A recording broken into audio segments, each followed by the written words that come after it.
everybody to thank you so much. Welcome everybody to Reframing Evaluation, Complexity, Systems and Transformation. That's the title of our panel today. And good morning, good evening, good afternoon to everybody. We have a panel spanning across different areas. I'm in New Delhi, right now in Kolkata, India. And I'm Amrita, I'm your moderator. I will be joined later on with my co-moderator, Anna. We are all talking about the poly crisis. We are all saying that there's a poly crisis that we are living in. There is an interconnectedness in the poly crisis. But are our systems, are our evaluation systems responding to it? Are they? Do we question the fact that we are still talking about linear, focused evaluations, which are not being able to capture the dynamism that we are talking about? We're talking about conflict, we're talking about ecological change, we're talking about resource flows being impacted, health being impacted, socio-economic change. All of these are being impacted through interconnected systems.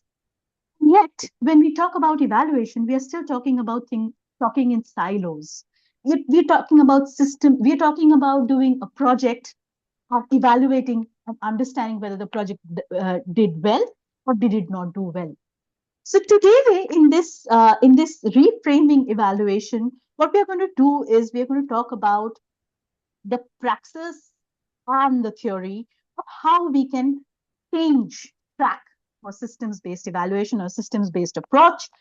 That the track change that we are talking about is from our forthcoming article in the Journal of Multidisciplinary Evaluation, and we have the International Evaluation Academy to thank for that, for the opportunity. I also want to thank some of the authors who are not here today. Some of us are here on the panel, but some of the authors of the article, Hayat Asghar, Barbara Schmidt-Abbey, Scott Chaplow, Ian Goldman, Jonathan Morel, Nan Vahipihana. I hope I did justice to her name, and all the others, and to the panelists who are also co-authors, introducing Liliana, who comes with 25 years, glorious 25 years of, evaluation work. She's been an evaluation specialist. She's worked on systems learning, and she comes with a PhD in cybernetics and statistics, all very, very complicated stuff. She is a co-lead in the evaluation, in the European Evaluation Society's thematic group on systems approaches as well. Welcome, Liliana. Welcome to Anna. Anna is a senior evaluator and consultant, and she's been on panels with, she's been working with the EU, the World Bank, the UN systems, and she's also got a systems, climate change, innovation background. Has been the author of evaluating, evaluation guidelines and handbooks as well. So welcome, Anna. Welcome to Neha. 15 years as a gender equity and public policy practitioner, and works with evidence inclusion. And she's coming in from India, like I am joining in. Liliana and Anna will introduce where they are coming in from. I am your moderator, Amrita Gupta, and I come in with about 2 decades of experience and a decade of work in the evaluation space as well.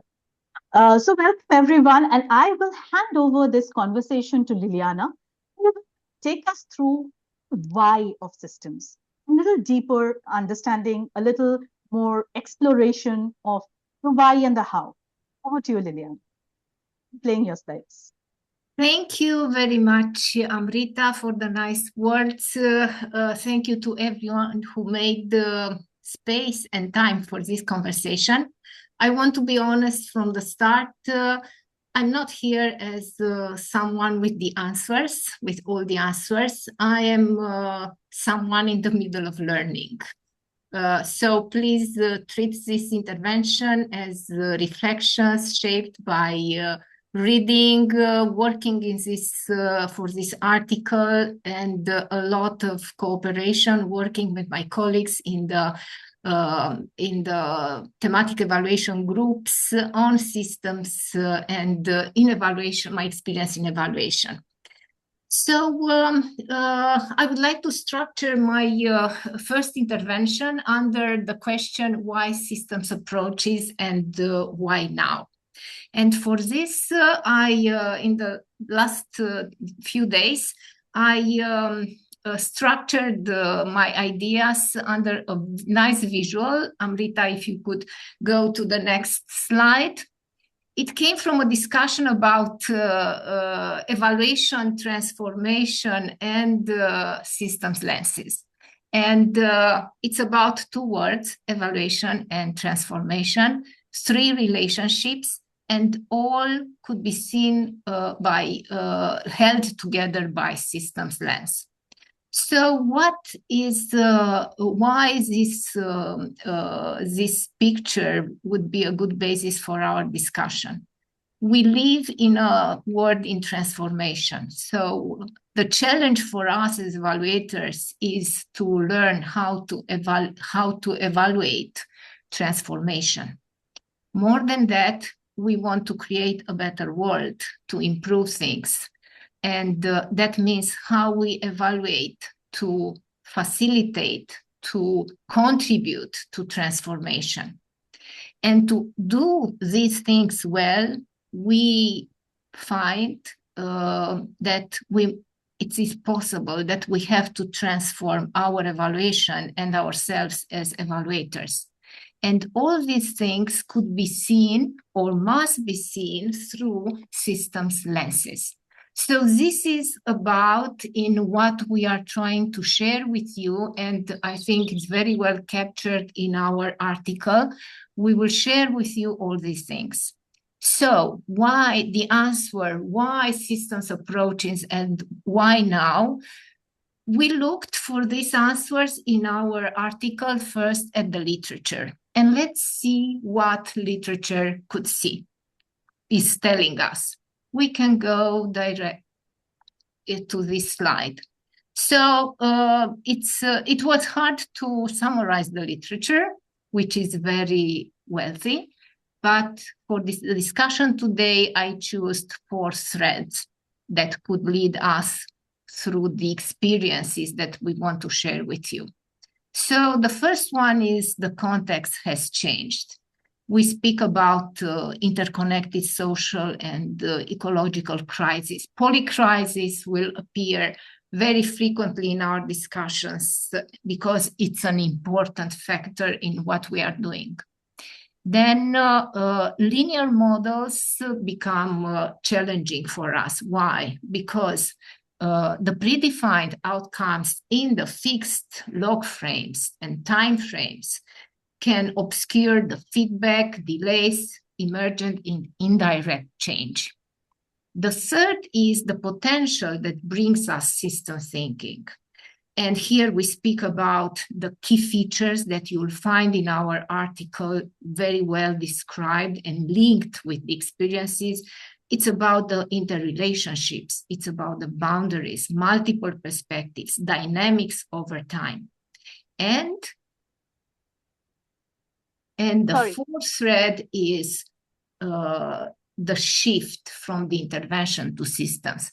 And this morning, I will give you an example that I found this morning. I looked on an analysis of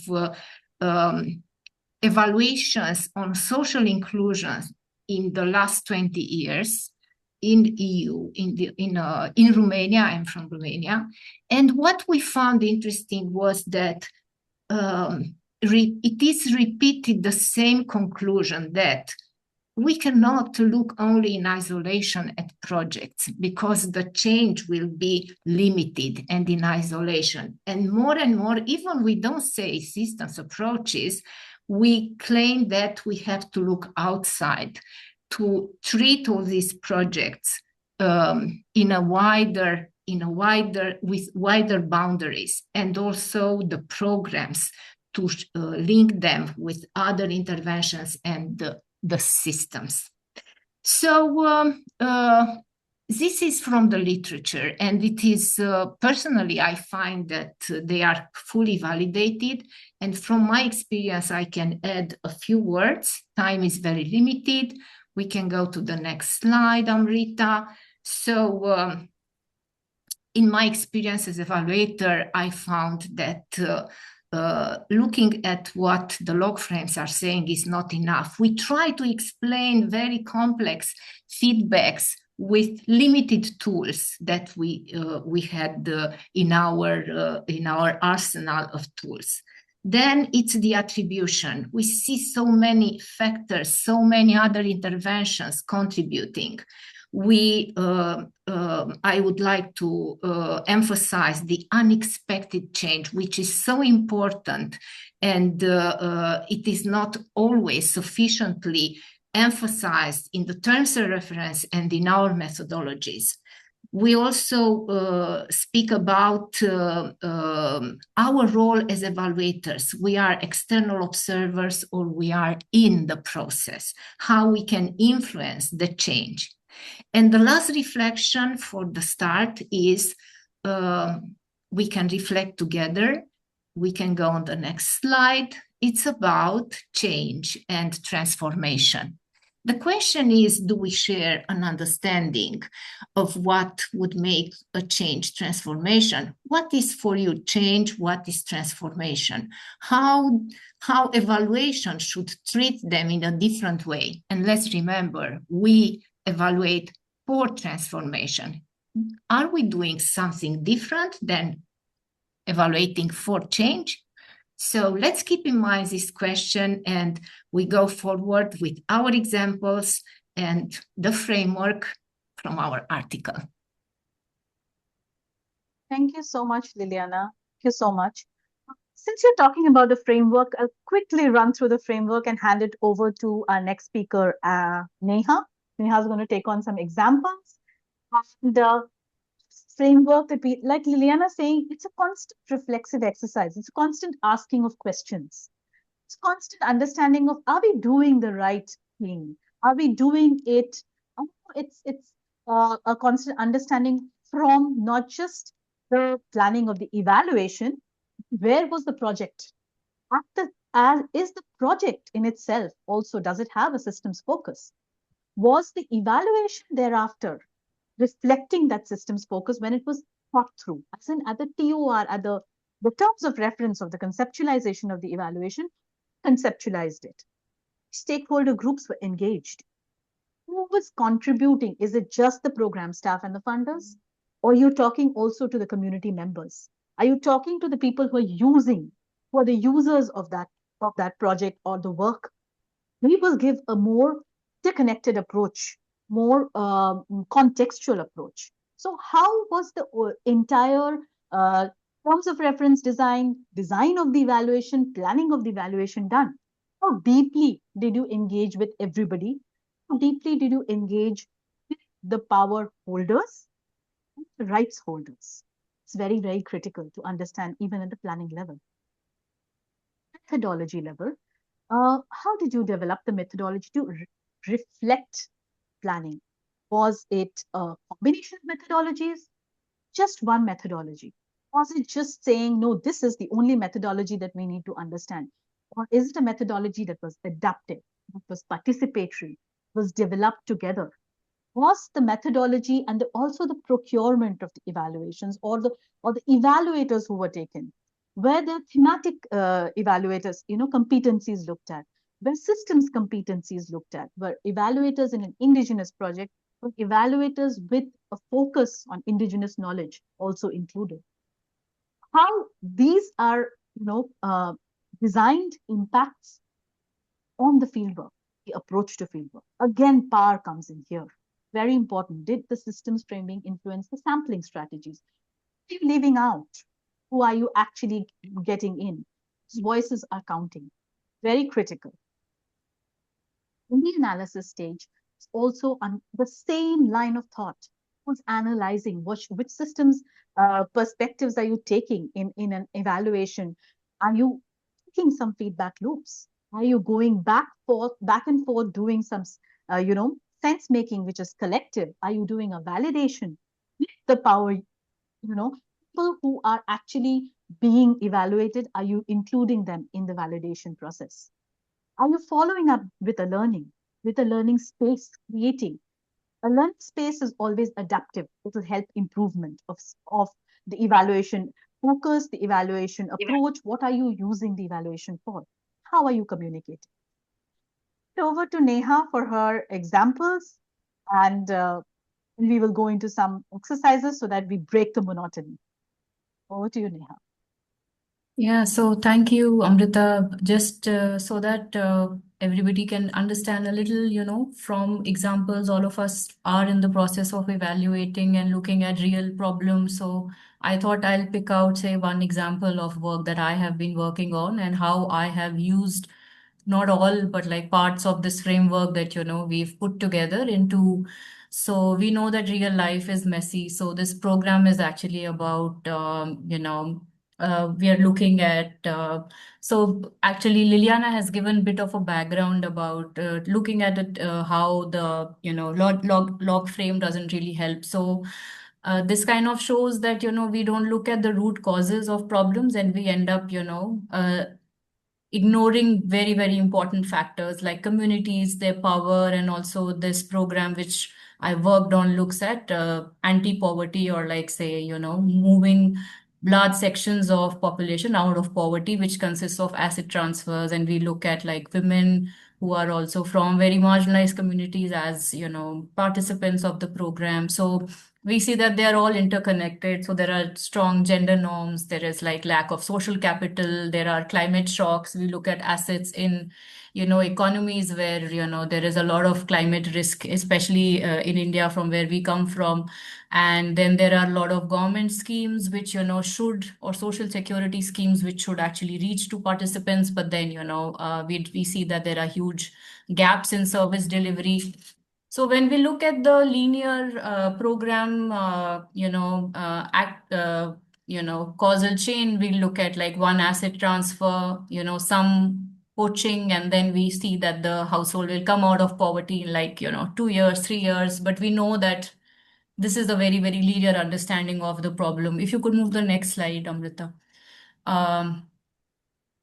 So what are we evaluating? So we are looking at like very ultra poor households. We are looking at poverty with, uh, defined very with like limited asset base. And the evaluation design that we use is concurrent. So it's not how we would, do like a formative or a summative, but like the evaluation design that we have adopted for making adaptive learning also possible is concurrent, where every 4 months or every 5 months, we have like a small evaluation which we present or share with the state governments and our stakeholders to see how does one look at learnings from the evaluation to, inform the strategy of the program for scale up. So there are compounding barriers, as I've also shared in the previous slide, that there is climate vulnerability, there are gender disadvantages, and there is also weak social capital. So we are assuming a lot of assumptions exist, in our theory of change, that A leads to B and B leads to C, and our assumptions are really overlooked if we, look at our linear causal pathways. So move to the next slide, please. So when we look at the systems lens, we will look at, the series of evaluations, not really one. And we try to dig deeper into the root causes so that somehow the issues that keep the households in the poverty continue to surface much more. So there are these feedback loops, there are these challenges or say root causes which exist, which don't really get answered through like a linear causal pathway. So move to the next slide, please. When it comes to ownership of the evaluation, as per, this, we look at like engaging a lot with the bureaucrats and decision makers so that, there is much more ownership, and which means that with the each evaluation, we take back the findings to the implementers and we get their inputs, and everything kind of feeds back into the scale up plan. So whether it comes to streamlining the processes or reflecting on, say, a particular things that are very, very pertinent, how do we address those? And also like constant engagement with the funders and donors, because we've seen that international philanthropy, especially they're also able to take learnings from, say India to other countries when they want to plan their program for. So what is it that we have to offer at a more multi-country level rather than, not really look at our. So we've been able to engage the usage of evaluation or expand the use of evaluation at a much larger scale. And what we have done to a large extent is like multi-stakeholder platform. So as part of our evaluations, we engage the state government, we engage the implementation organization, we engage even the communities. So in our program, community ownership is a very big component which looks at ensuring sustainability. So again, from a systems lens, when we look at engaging community, we take a lot of feedback from them on how do you think this program will be 3 to 4 years down the line. And there was a very interesting, tools which have been there on community-led monitoring. So, we're trying to integrate community-led monitoring into our design and see how can we shift ownership of this intervention to the communities and, not make it very state-led. And as I mentioned again, like looking at, bureaucrats and senior bureaucrats engagement so that there is, more longevity to the program. We also see these stakeholder platforms more to discuss and brainstorm ideas to problem solve rather than only because we see that the problems have persisted and they continue to persist without there being solutions which have been sustainable. So how do we learn from these long-standing problems, especially given the climate crisis now, and especially more so for the ultra poor? Like we see, especially in India, like in 2 states, we see very, very high migration only for like daily wage labor. Like more than 85 to 90% of our program participants are into daily wage labor. They are dependent on agriculture and climate shocks. And like even asset transfer is not an option because they really need the money, right? So this is the kind of population this program is, wanting to bring out of poverty. So it is a very challenging issue. And that's why also for evaluation and for program planning also, like a systems approach is the only approach that would, function. Next slide, please. I'll just run this very quickly. I don't have much time. So what we've done in terms of methodology is that, looked at ecosystem mapping, livelihood mapping, so that, we don't have, we look at livelihoods planning also from an ecosystem lens and not like from an individual skill level and an individual only at an individual level. And then we've kind of done, participatory methods in our evaluation, trying to understand what are the challenges, what are the issues the communities are facing, what are the issues the frontline workers engaged in program delivery are facing. And then we are also looking at different methods. So looking at maybe more significant change in the upcoming evaluation along with process tracing, which will give us very, very clear indication on what will work at scale. So trying to experiment a bit with methods in our study. And then, of course, as I shared, like the theory of change, there are so many assumptions that we try to unpack. And that also leads us to, opening up maybe more challenges that the implementation partners actually find an issue handling. So we have to also be cognizant that projects are short duration, and then expanding the scope of them through these evaluations also is a challenge, but something that we have to try. And then I kind of already covered this point on micro evaluations and multi-stakeholder review. So these are all part of how we kind of, integrate this in the methodology. Next slide, please.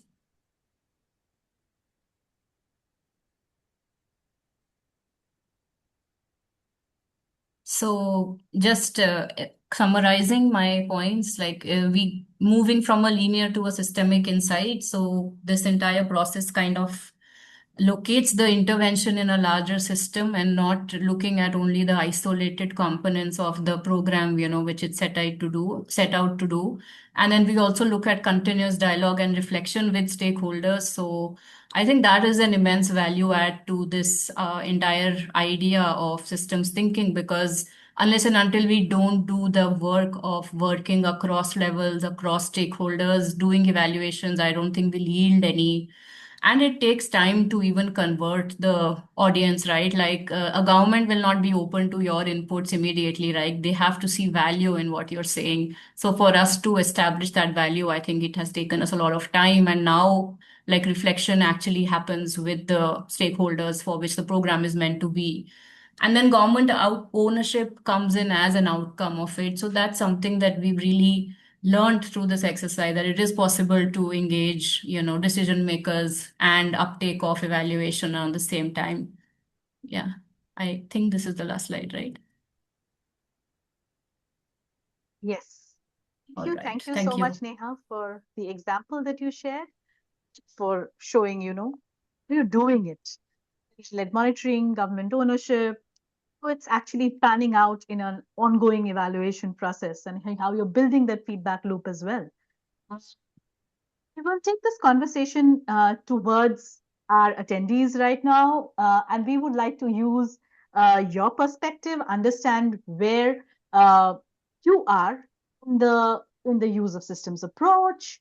Where do you think, from the framework and examples that we are talking about, have you used systems approach? So I'm going to stop sharing this slide. I'm going to share my Mentimeter slide as well. How do you get into Mentimeters? You basically type in menti.com on your computers, on your phones, use this code. You will be directed to this question. We would like you to respond to this question. Thereafter, there's another question. Same thing, use the code. You will be directed to the questions. I will be sharing my Menti slides so that I can see people react and respond, so that we can all see. There's a problem. Please, use the chat. And I think, Neha, would you be able to help us with the chat if someone is not being able to go to Menti? Yes. That'd be okay. I've already. So that, awesome. I'll just share my Mentimeter slide.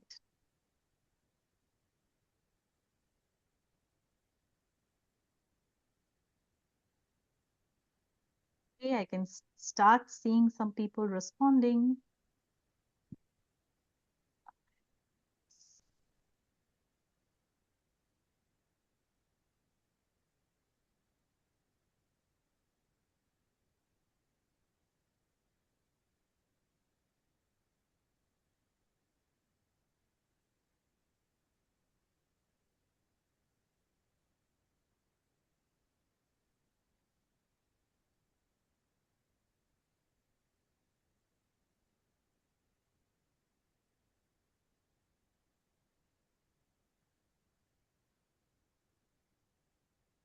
Why it's not letting me share this. We could only see the second question. If you could just see that. Yeah. Can't see the first question, is it? No. I don't know why I can't share my Menti slides. Just let me go to presentation mode. There's something wrong. Sorry.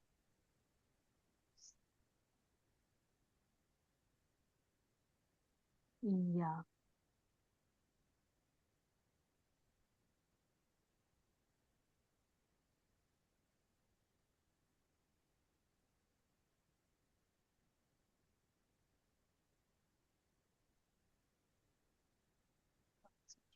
Yeah, it is showing up. Some people have got two of you. Can you see my it's 12194632? Can you see it now? Yeah.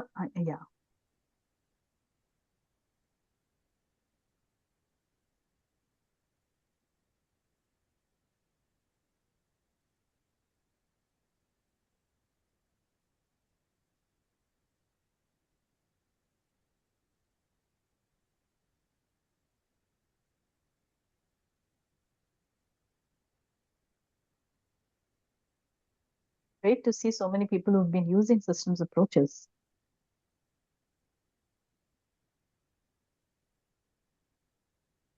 Should we look at the next one also to see trends, and we can come back? They're using it. A lot of them are using it in the methodology, and multiple stakeholders that they are involving. It's project design, evaluation, planning. There's learning as well. Wait for another 2-3 minutes so that people can respond.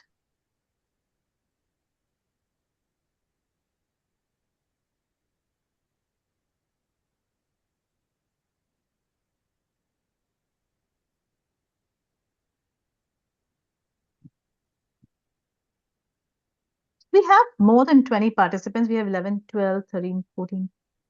We have only 15 people who have answered this question. I think we have more than 20 participants, right? Huh? I can see 41. So I think one let issue us is that we could have had like multiple options. Some of the comments say that they would rather use the systems lens throughout. So maybe, yeah, the question could have been reframed, but okay, for this one, yes. they can answer all the options, right? No, no. They tick on all the options. Is it just okay? Thank you so much for, you know, that's a note.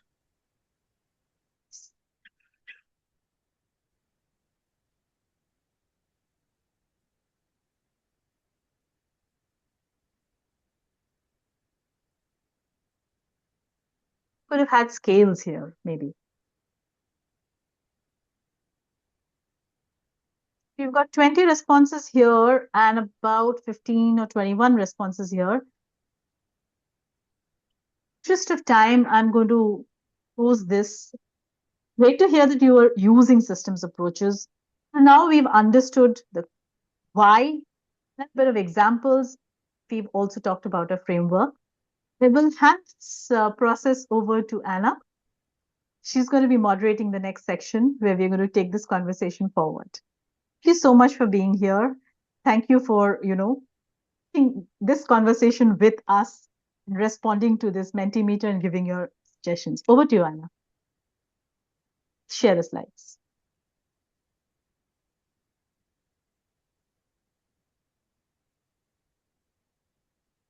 Hello, Amrita, can you share the presentation where we start? Okay, thank you. I'm sure.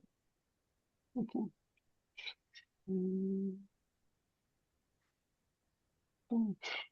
Thank you. So I think you can already go to the next slide, but I will be talking about practical challenges. Systems thinking is reshaping how we understand programs, portfolios, and change, but integrating it into mainstream evaluation practice comes with real-world challenges. I believe that many of you who've been working with this approach has already experienced some of these challenges. On the next slide, I will list them. Amrita, next slide. Thank you. So systems thinking is currently considered as an emergent evaluation practice.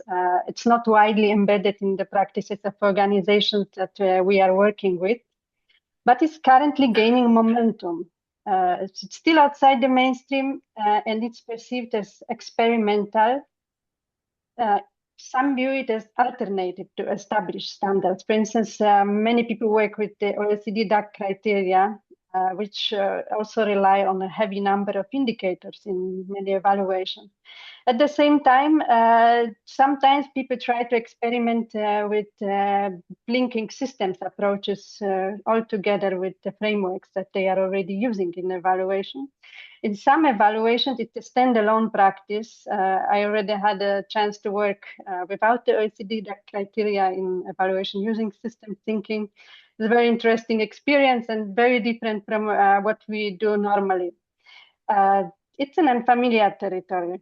It draws on complexity theory and adaptive management concepts. This is also less familiar for commissioners and evaluators. And I also heard some critical points from people who are managing large budgets, like donor side, not only the evaluation commissioner, but the donor side, that is very challenging to use system thinking for accountability purposes. Then evolving methodological guidance. Colleague presented already some interesting examples. Some will be also presented in the journal paper that is forthcoming. This is a growing body, which we see recently, like maybe last 2-3 years. There have been many events, many discussions, many new handbooks, guidelines coming up. So it's currently very much promoted. Next slide, please. Looking back to the organizational readiness and operational challenges, there are several points worth noticing. Learning-oriented culture. So this is a precondition for organizations to use systems thinking. They need to be open to it and open to learn, because systems approaches can thrive where reflection, adaptation, and continuous improvement are valued. Specialized expertise. Maybe it's not for everybody. This is sometimes difficult for people to get quickly on. However, I observed with the projects I've been working with that if systems thinking is practiced for a longer time, people step by step get into it and start to understand it better and better, and are very interested in applying it. So this requires professional skills in complexity over methods, facilitation, and stakeholder engagement, and it comes with the time. Skills gap. Many evaluation practitioners are trained in linear frameworks, not systems mapping, network analysis, or other related methodologies. On the other hand, we also have quite a lot of people coming from the science into evaluation who've been working with these methods in a very advanced level in the scientific project. There's something very interesting to see, and I believe there is some space for dialogue and enhancement in this area. Skills gaps. Many evaluation practitioners, procurement and accountability. So this is maybe the major obstacle, at least in my view, because once you start to work on evaluation project, you get into the accountability where you have to show the donor what the money was spent on and what are the results, outcomes, impacts, and so on. And sometimes systems approaches are much more qualitative than quantitative. So the good use of mixed method is encouraged. And it's challenging to prove along many different projects, let's say from the same portfolio or program, to compare them and to draw clear numbers using very much learning-oriented methods. Still needs to be some balance and focus and working with indicators. Then it's a long-term investment, and I already said it's not like you get one simple procurement bid notice and you will apply systems thinking in short time. No, it takes time, it's iterative. And sometimes even a project with a very high budget, which advocates for systems methods, might not really make such a big transformation because it requires this multiple levels of inquiry and learning loops. So this is something again to build along the way, how you implement project and then evaluate it all together. That's why in many organizations, actually, they hire learning officers. And these people sometimes called EMEL also depends on the organization type of donor also, budget that is available. But in practice, this is the area where system thinking is quite often applicable. Of course, it doesn't mean that projects with low budget cannot apply this. It's also possible. However, have to think how to make it specific for the context. And also remember that system thinking is somehow a new shiny object in the evaluation landscape. So many people talking about it. And sometimes even using word system doesn't mean that systems thinking or systems approaches are really applied. So this is another area to consider. And let's not get lost in mass and complexity. Next slide, please.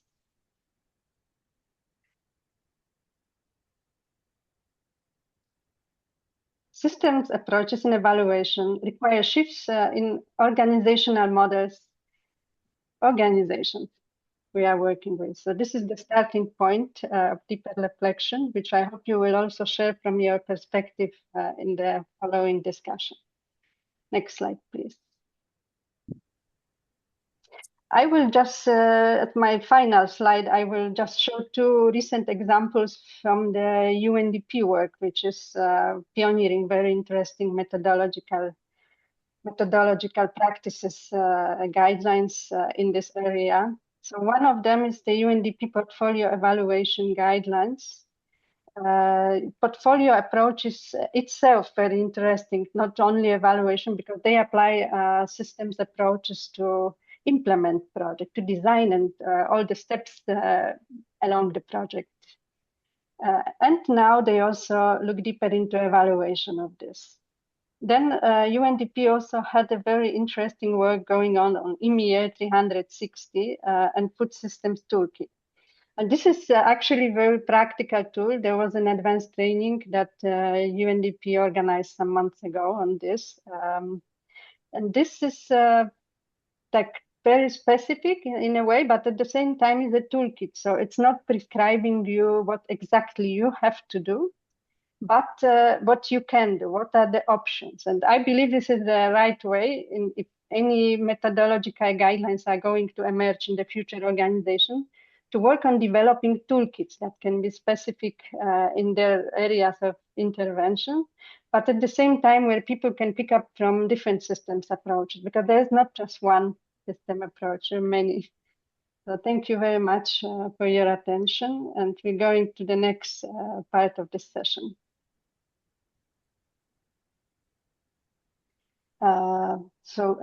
I would like to recap quickly with the panelists in the discussion on how we are going to put the framework to work. Of the 11 elements in the article, some have quietly changed how I evaluate. Here is what I kept and how it shows up in my practice. So this is, maybe we can start with Liliana. Yes. Thank you, Anna. So now let's come back to our article, which we shared with you parts of it. If you remember, Amrita presented the analytical framework.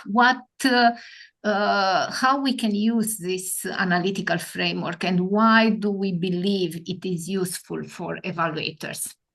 So the analytical framework has 11 elements throughout the intervention cycle, showing us, highlighting what, when, and what could be done to integrate systems approaches in our evaluations.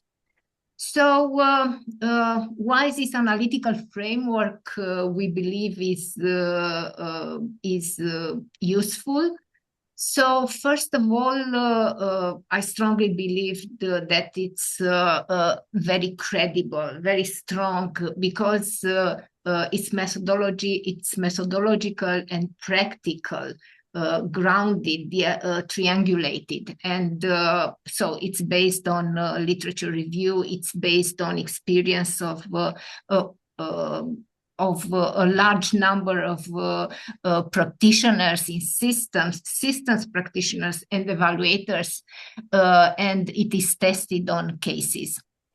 What I think it's also very important, and here you can take it as a subjective perspective, is that these frameworks put the principles, bridge the principles with the practice. It is heuristic, so it's not a checklist. So you can give the right to adapt it to your cases, and I can tell you how it is inspiring. So I choose from the 11 elements, 2 elements, number 1 and number 2, understanding systems and complexity. We formulate simplified labels, and stakeholders, ownership, and governance. These are pre-evaluation elements. And I will show you how I am going, how I'm linking it throughout the whole evaluation cycle, and where I find it is useful. Can we go on the next slide, please? So here we have the 11 elements. From the beginning, I have this task for me as an evaluator, understanding systems and complexity, stakeholders, ownership, and governance. I must say that they are all linked together, but this is one example how I'm using it. So first is understanding systems and complexity, because this is the main why, answer to the why we need systems lenses. This is why we need, because our interventions are many times complex. We don't evaluate only systems, but also our programs are complex.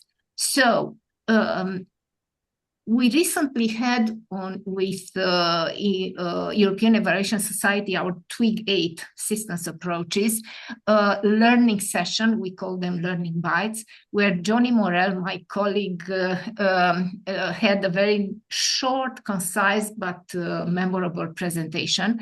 And I retained the first statement. It's not only important to understand if a system or a program is complex or not. It is important to understand, we can go to the next slide, I think I have a figure, yes. It is also important to understand how does this complex system behave. Why? Because it's about where I try to go on and to understand these things. I will paste, I didn't put on the slides, but I will paste here in the chat the very few things that an evaluator should know about complexity. Emergence matters. Some outcomes arise from interaction and cannot be understood only by adding up separate activities. Then you'll find what is the evaluator question.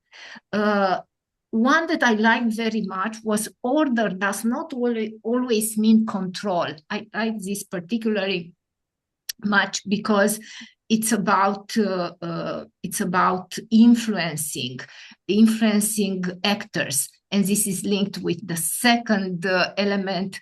So you have to understand who are the actors, what are their roles, how they understand their roles. And here we created a model of analysis that we used later when we did the field research. We have also systems have attractors. So if you want to influence a system, keep in mind that the tendency to return to the old behaviors. Then it is self-organization shapes change. Systems have their internal dynamics and they can restore old patterns. It's about success, evaluating for transformation that we have as an aim. Models need deeper attention. And we already discussed about this. It's not only model is not a template. Model, it's a way of thinking about reality, about inquiry, causality, and learning. So I think this is great to be at the pre-evaluation phase because it inspires you what you can do during the evaluation. So let's go one step further, how I'm using all these things later in the evaluation. Next slide. What I liked, I highlighted here the emergence and the sigmoidal change, which is not so usual in evaluation, but 𝗤𝗍𝗄 brought it, and I think it's for me, it's great to influence change. Actors coordinate indirectly. So you don't have to control everything. You can facilitate and you can influence so that they organize themselves and will contribute not only to change, but to transformation. Let's go one more step. So now I go to element 2. Stakeholder ownership and governance. In the pre-evaluation, we understand then Mapping of actors is a very well-known tool. We do mapping, but what are we doing? How this mapping helps us later? Understanding relationships, and I can share with you that I tried in one evaluation in a very complex system, in a transport system, to analyze relationships, and it was the results were fantastic and very useful to show the transformation needs, what we have to transform. So differences between official role, understood and assumed role, tensions, productive and not productive tensions between the actors, their own capacity, learning in the system, learning how they learn together, how they work together for change. So very, very powerful template. But there are also challenges in analyzing, collecting information data for this analysis. So a very good design of the data collected and also analysis is needed. Then number 3, the third step for me, I think is also incredibly useful. It's about involving the stakeholders in the evaluation process. And what we found was, okay, you try to involve them, you have opportunities to involve them. What is missing in many cases is the evaluative skills of the actors. So evaluators, okay, they have the thinking, but it's very important the partners in discussion to have these evaluative thinking skills. So we found out that this change using the systems lens requires a change of mindset. How we discuss progress of the intervention, how we discuss factors influencing the progress, unintended outcomes. Many times the traditional evaluation are rigidly used and keep the focus on what was planned, and this will prevent identification of outcomes, unintended outcomes. And capture perspectives, the multiple perspectives captured in the evaluation, and how we analyze and how we use these multiple perspectives. So this is a sequence. As you see, they go throughout the evaluation cycle. In the field research, data collection, to collect data so that we can give interpretation, involvement in the field research, and also in the validation, consultation and validation phase. Let's go further, one more step. So if we look on this sequence, field work, data collection, analysis, interpretation, communication, and knowledge sharing, only on these things, what I would like to highlight is that analysis interpretation is essential to have this participation, and we organized the so-called sense-making workshops, which proved to contribute also to the evaluative thinking and the change of mindset. And communication and knowledge sharing, I would say it's plus. It's not only knowledge sharing, we go to learning and connecting learning from this experience with the organization's learning agenda. And this is really showing a typical feature of the system lenses. We connect the evaluation of an intervention. We go beyond the borders of the intervention to the organizations involved in the policy program or project.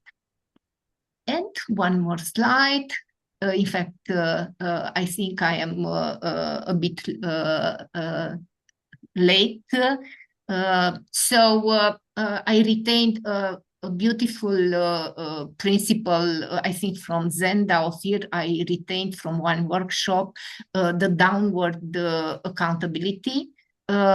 It's the accountability not only to funders, answering was the money spent as agreed about compliance, but it's also about those affected, the final beneficiaries. This is matter, and we have to hear their voices and to answer for them.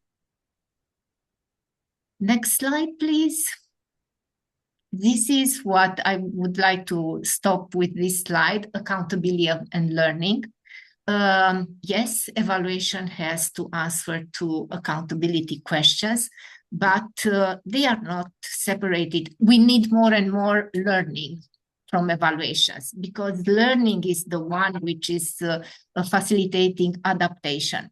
So we are working now in several groups to see how we can approach both of them, accountability and learning, and accountability as learning. Here is a lot of work we will have in Lille European Evaluation Society conference in our strand. We will have a session on this. It's a very wide and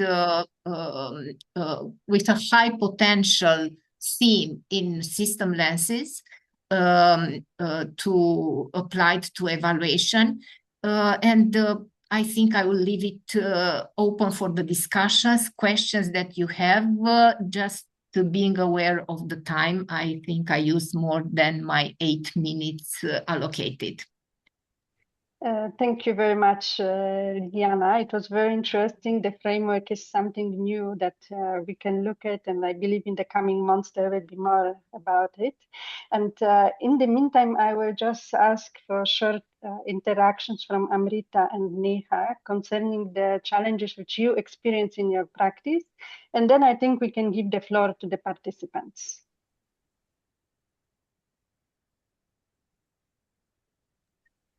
Neha, you want to start? Amrita can take over. In interest of time, Amrita can share the challenges and we'll open the floor.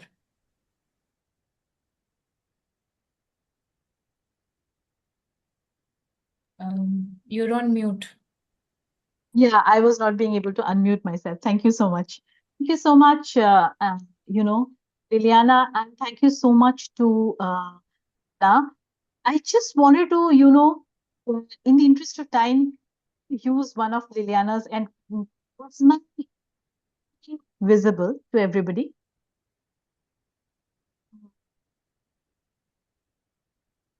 Is my screen visible?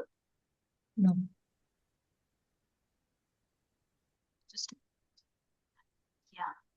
So I just wanted to quickly use one of Liliana's slides to talk about something very, very critical that I wanted to share, something very, pertinent that she shared right now.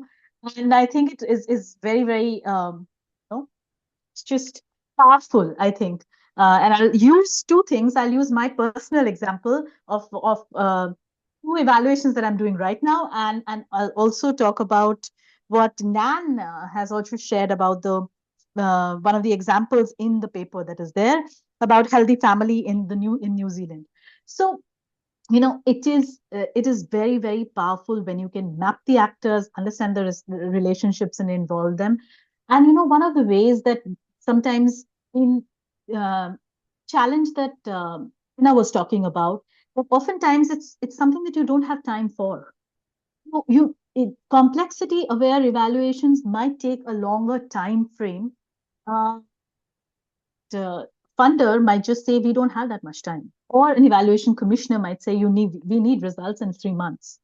So, how do we map actors? How do we understand relationships, involve them? And I'm talking about a very ongoing evaluation right now, how we're using reference groups that are drawn from the, different actors in the groups to come in at different phases in the evaluation.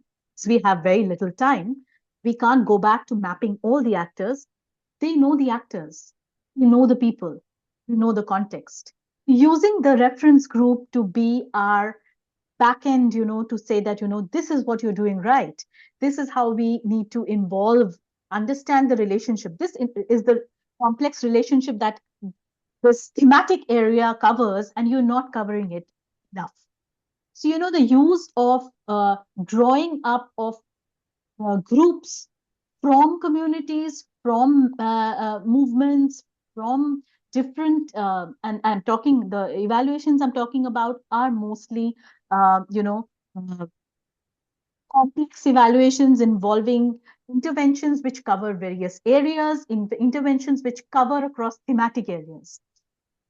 So one of the ways that we are trying is to capture different perspectives using reference groups in those thematic areas drawn from those geographies, those contexts, to be able to also understand where are we shifting the power, where are we understanding the relationships, how are we mapping the actors very well, without uh, going into the very detailed act of actually doing the mapping of the actors ourselves, because we don't have the time. We have to deliver something within those 3 to 4 months.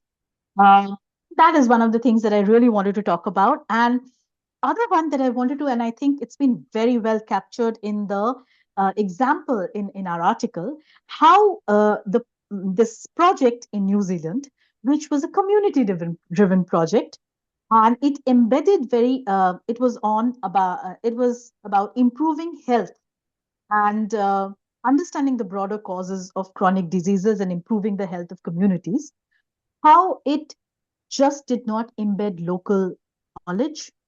It talked to the government, talked to the local and the national government. So all these people, these actors, were mapped not through the project, but also during the evaluation. They were used. They were not, sorry for the word use. These perspectives were very meaningfully, involved process through strategic groups that were created and leadership groups who were governing the strategic leadership groups who were governing this evaluation, indigenous use of indigenous frameworks and indigenous, evaluators, use of a community accountability. So when Liliana was talking about accountability and learning, how do you shift the accountability downwards? When you include them in the process right from the beginning, themselves take on the accountability. The accountability is shared. It's not one way. It's multiple pieces. And then it's collective learning.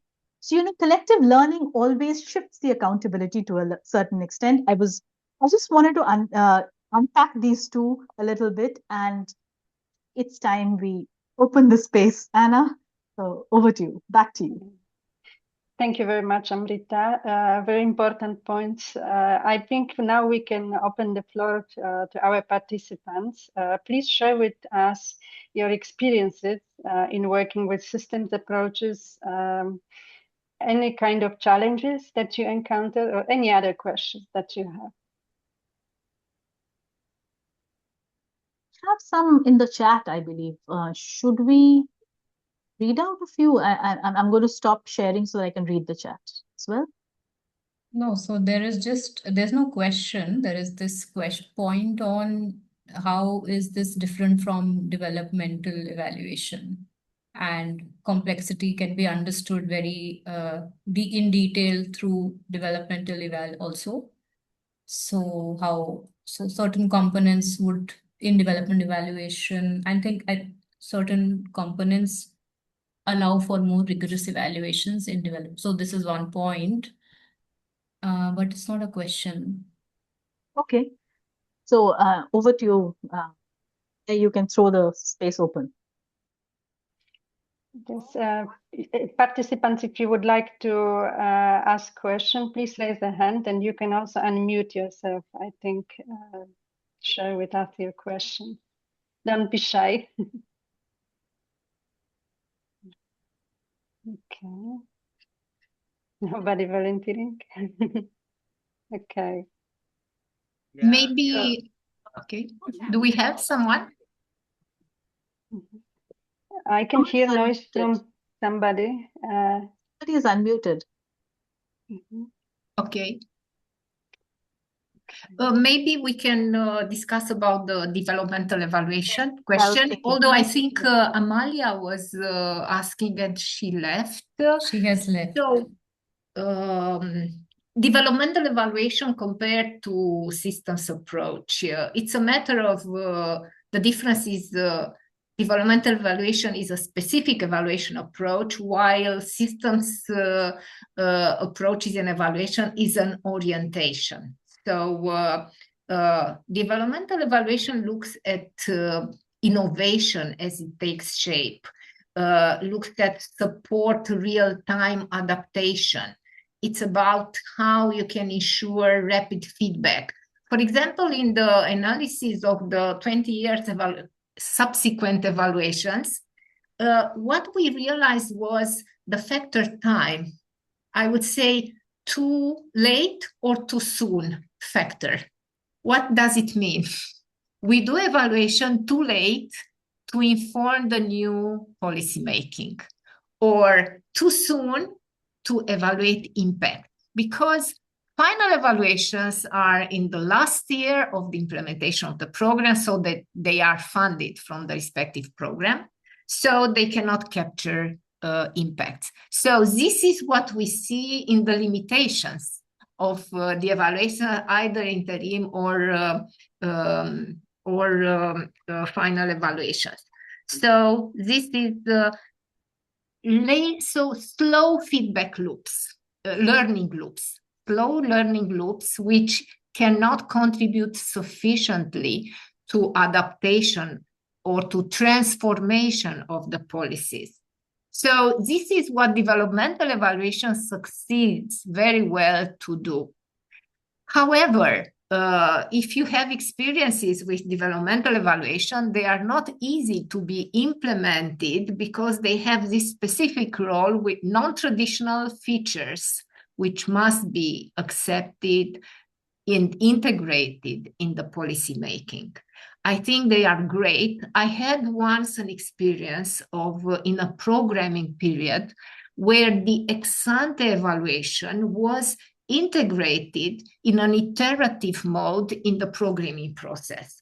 That was great. It's not developmental evaluation, but it was able to ensure these learning loops fast enough so that the programmers were able to integrate. What we were not able to do in that experience is that we could not, the consultation with the stakeholders was not foreseen. So it happened 15 years ago. But this is what I realize now. It was the evaluators' feedback, a bit of consultation, but not the multiple perspectives. And this is a challenge because you never have sufficient time in these iterative processes to do so wide consultations. So here we have to understand that there is no ideal world, and we have to find the efficient, the feasible way. But this is the maybe these are the most important differences between the systems approaches. Systems approaches has many other things than the developmental evaluations. Of course, they have a good intersection, but how you frame the boundaries of the system. Systems do not exist. We see systems. So there are different things that could make further differences between the two. It was also in the chat a comment from Jan about the triple loop learning. and we can speak about this. And because I used it in the last year in my evaluations, and how I feel they are useful. So we evaluate, answering the question, are we doing the things right? Which things? Those which were planned. So it's the traditional evaluation we planned. We look, do we have to correct something in this process? But the second question is, which is more important now when we live in this dynamic world, are we finding the right things? So not only if we are doing the things right, are we finding the right things? Because things are changing. Let's think about the polycrisis again, which is a very good umbrella for what we see the transformative imperative. So, then the third one, which I didn't apply, but I'm thinking as an evaluator, is how we decide what is right in this world where we live in uncertainty, because maybe uncertainty is the most important feature for me. It's again subjective, is the important feature of complexity. It's the unknown. You make decisions in the unknown on not only on very long term. So these are the reflections on about learning, because we like accountability and learning. I must say that accountability will stay. Accountability for funders will stay. Accountability for the communities, for the final recipient, maybe should be better emphasized. And we look at the performance frameworks, to what extent they include the benefits of the final beneficiaries, or only those which are proving the accountability for the funding allocated. I will stop here, but happy to continue to discuss, because as we said, we are learning. We are in the unknown territory of policies and transformation, and we learn how we can do better. So about the triple learning, I have to focus more in the future about how we can answer in a credible way to the question, how we decide what is right. Thank you very much, Liliana. Very important points, especially the learning, which very often we actually take for granted.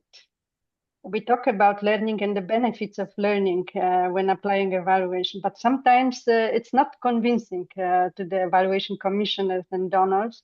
So we need better arguments. And I was wondering how to actually break it down into the procurement system. So where can we get there with systems approaches, competing sometimes with the more standard established approaches to evaluation?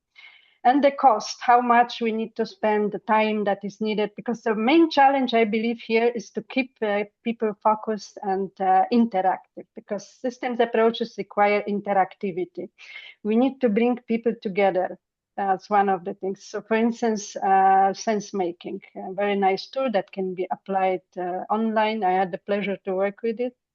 But even that, finding people who can commit, let's say, 2-3 hours sometimes is challenging if you have many questions that you want to answer in your evaluation, and to cover the learning and transformational needs. So that would be my experience. I don't know if anybody else would like to share yours. Please.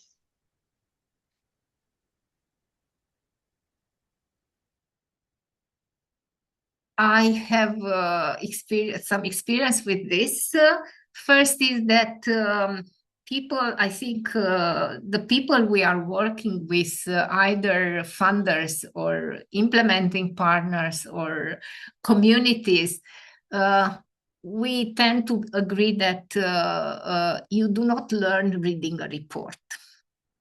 So if you have a very good report and we do our best to formulate conclusions and recommendations to be easy to be read and fast is important.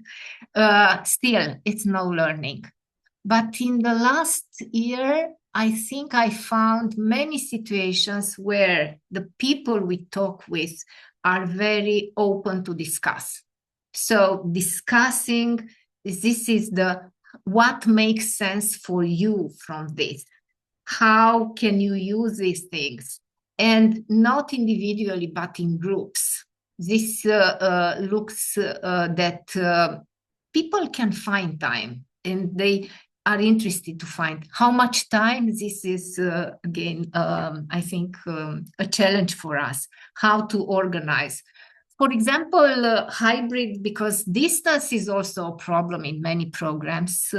Hybrid solutions are challenging. How you can bring at the same time people and the right mix, it's another challenge. But definitely we learn by discussing. And discussing not only with the evaluation officers, bringing in the discussion other stakeholders, which can improve policymakers, but other stakeholders. It's fantastic. In an evaluation, we brought the universities, and they had so many ideas, inspiration to the policymakers, and it was a facilitation for transformation. Thank you so much. Maybe Amrita or Neha, would you like to share from your experience? I just wanted to understand, Anna, that, we had some 21 people say they use systems, approaches. We don't have any questions. And I find that a little, I think we need to have at least one more question from the group to ask, sometimes that helps.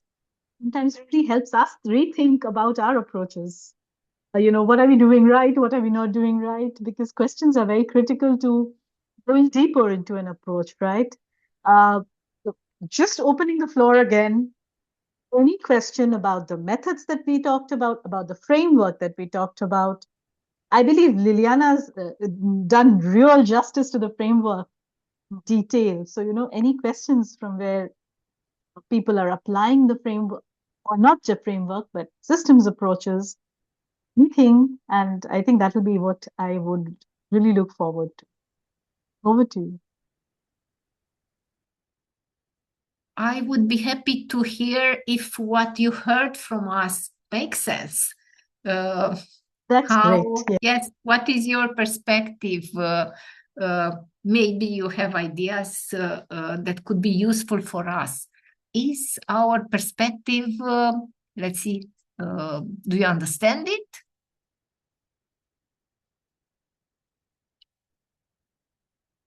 Do you need an analytical framework for systems approaches? Anyone can start. I mean, we just have about 10 minutes more, and it would be great to hear from people. Thank you so much, Liliana, for that.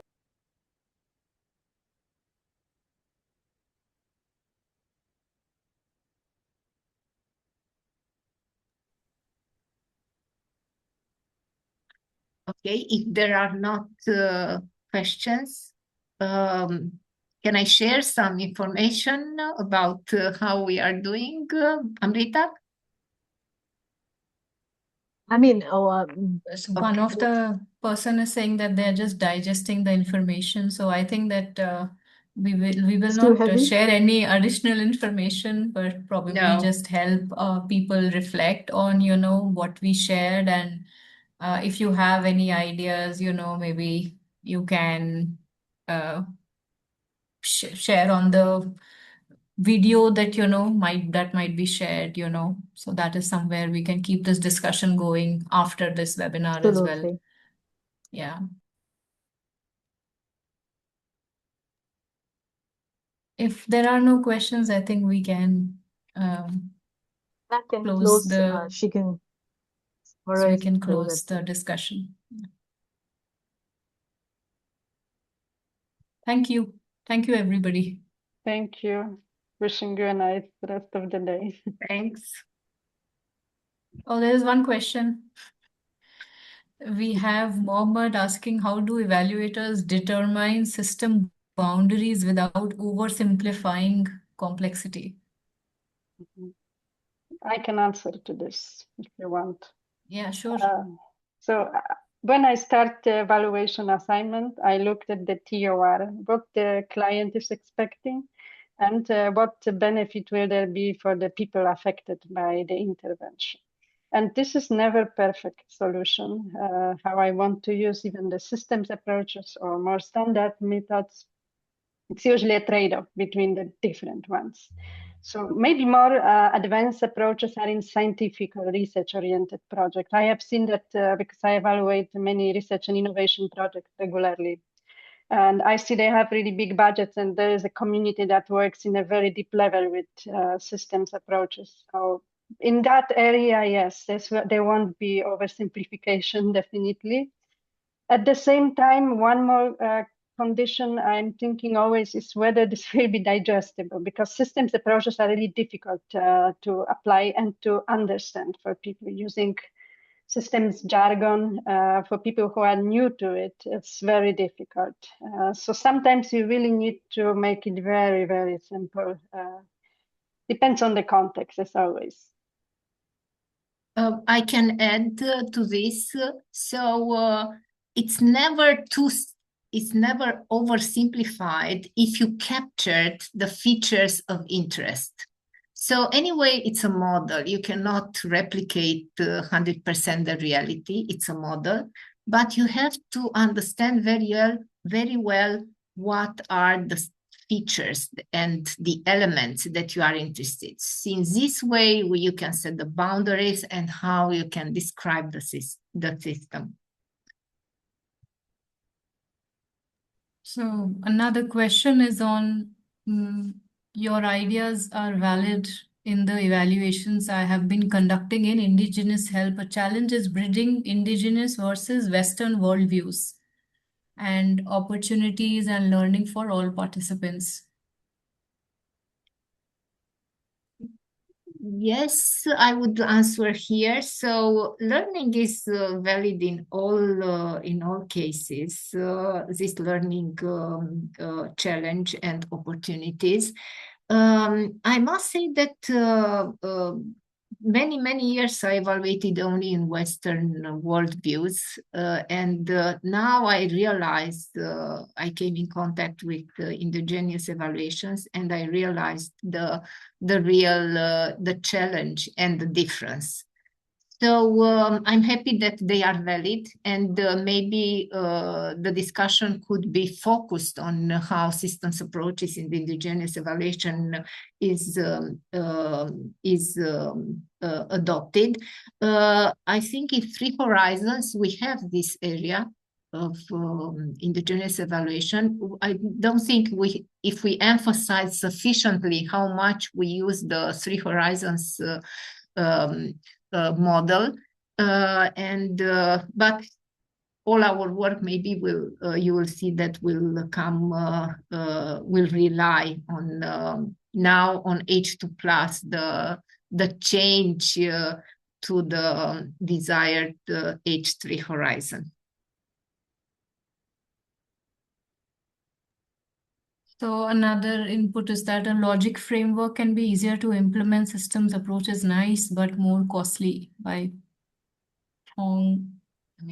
yeah. I think that was something that I was already responding to when I was saying that, sometimes systems approaches can be cost intensive. And that's something that even Anna mentioned. She was talking about it. Saying that logical approaches are easier, frameworks are easier to implement, and not looking at a systems approach is a little bit of a challenge that that the overall evaluation community will face. But I don't think we should be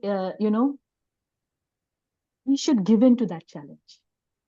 Because a systems framework can also, parts of a systems framework can also be adaptively used, even if it's not as time intensive, even if the cost is not involved.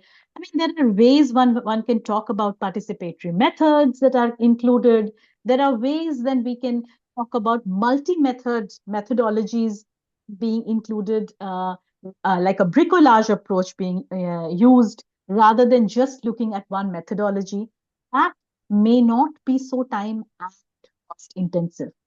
But saying that in reality a logical framework is useful is a little bit of a problem that I think we should always recognize and challenge. We can easily fall back on the logical framework, but does it capture reality? Does it capture the dynamism that we are facing today? Doesn't. And it's easy also because there's a lot of power that is there resting on the logical framework. A lot of funders understand logical framework.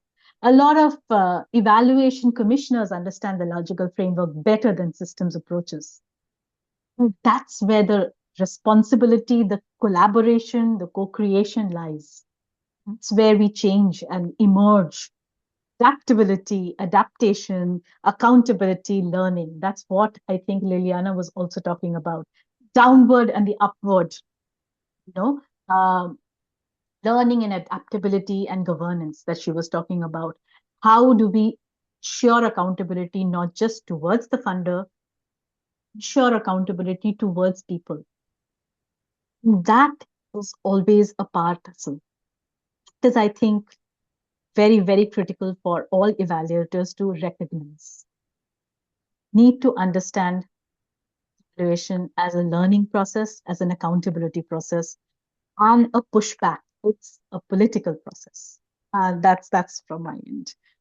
We have one more question. How do we maintain trust and transparency when AI is used in evaluation processes? I would love to respond to this because I really think AI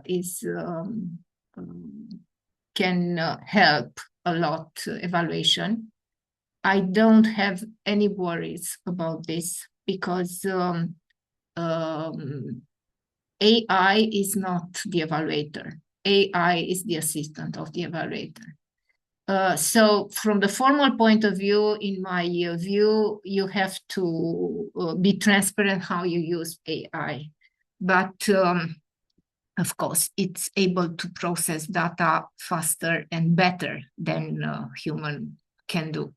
What is beyond what the answers, what is processing AI, this cannot be replaced. So how